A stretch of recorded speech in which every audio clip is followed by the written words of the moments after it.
एका महिलेने एक व्हिडिओ व्हायरल केला होता।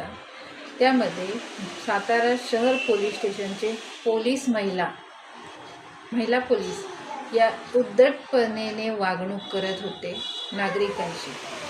ही बाब चुकीची मला दिसण्यात आली त्या व्हिडिओमध्ये।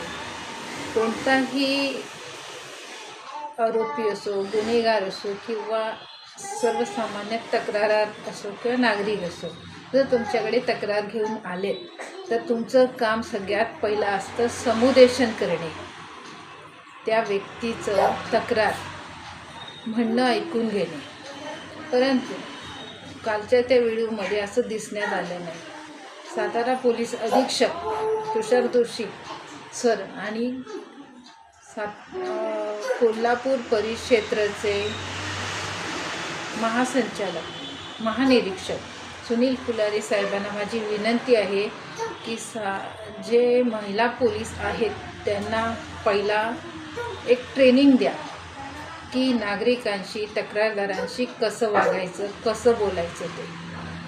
त्यानंतर 12वी शिकून ते पोलीस भरतीत होतात, पण त्यांना तुम्ही सर्व ट्रेनिंग देता, पण हे ट्रेनिंग देत नाही की नागरिकांशी कसं वागायचं, कसं बोलायचं ते।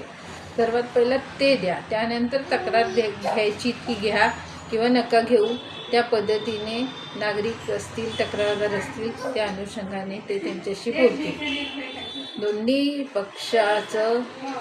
पक्षकारांचं म्हणणं ऐकून घेणं हे पोलिसांचं काम आहे।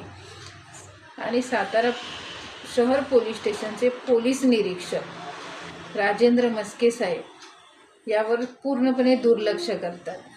कारण जिथे तो व्हिडिओ चालू होता आणि त्या महिला पोलीस ज्या पद्धतीने बोलत होत्या तो पण भाग CCTVमध्ये येतो। तर CCTVत आल्यानंतर राजेंद्र मस्के साहेबांनी तो बघायला पाहिजे होता। त्यांनी सगळ्यात पहिला आपल्या पोलिसांना जे काही सांगायचं ते सांगायला पाहिजे होतं। कारण चुकीचा संदेश पोलिसांचा पसरत जात आहे आणि काही महिला पोलीस असेच वागतात, चुकीचेच वागतात। शहर पोलीस स्टेशन असो किंवा शाहूपुरी असो किंवा पूर्ण महाराष्ट्रातले असो, महिला पोलिसांचं वागणं नागरिकांबरोबर चुकीचंच आहे। खास करून महिला तक्रारदार आल्यानंतर हीच परिस्थिती असते। त्यामुळे त्यांना हे शिक्षण पहिला द्या, त्यानंतर तुम्ही तक्रार घ्या किंवा FRI नोंदवा, NC नोंदवा,